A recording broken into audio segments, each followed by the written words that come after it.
नीलू चिड़िया अपने भाई डमरू के साथ जंगल में रहा करती थी। वह दोनों ही अपने घर में अकेले रहा करते थे, क्योंकि उनके मम्मी पापा बहुत पहले गुजर चुके थे जब वे बहुत छोटे थे। और वह दोनों रहा करते। अचानक से एक दिन बहुत तेज बारिश आने लगी, आंधी तूफान आने लगा और उनके घर पे पेड़ गिर गया, जिससे कि उनके घर के सारे शीशे टूट गए। तभी एक बूढ़ी अम्मा बोली, क्या मैं तुम्हारे घर के अंदर आ जाऊं? तो वो बोले, हाँ बूढ़ी दादी आ जाओ। और बूढ़ी दादी अंदर आ गई। आप इस घने जंगल में कहाँ पर थी बूढ़ी दादी? यहाँ पर तो कोई भी नहीं होता। तो बूढ़ी दादी बोली, मैं यहाँ से कहीं जा रही थी और मुझे बारिश बहुत तेज हो गई, रास्ते में मुझे तुम्हारा घर दिखा, तो मैं तुमसे मदद मांगने आ गई। और इस बारिश में मैं कहाँ जाती? कोई सुरक्षित स्थान तो था ही नहीं।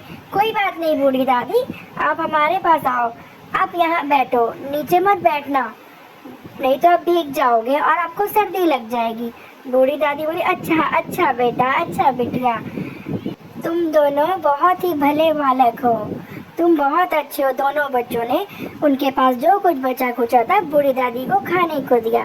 दादी आप ये खाना खा लो। बूढ़ी अम्मा खाना खाकर सो गई।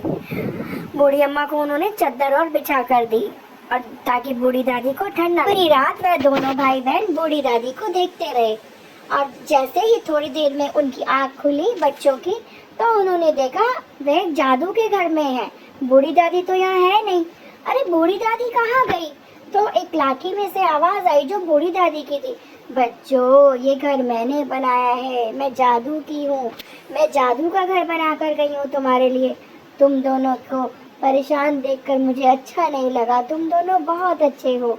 तुम इस घर से जो खाना मांगोगे तुम्हें सब मिलेगा। ये इच्छा पूर्ति घर है मेरे बच्चों। दोनों भाई बहन हैरान और बहुत खुश हुए। अच्छा बूढ़ी दादी, और बूढ़ी दादी की आवाज आनी चली गई और उन्होंने चूल्हे से खाना मांगना शुरू कर दिया। उनको ढेर सारा खाना मिला और दोनों खुशी खुशी वहाँ रहने लगे।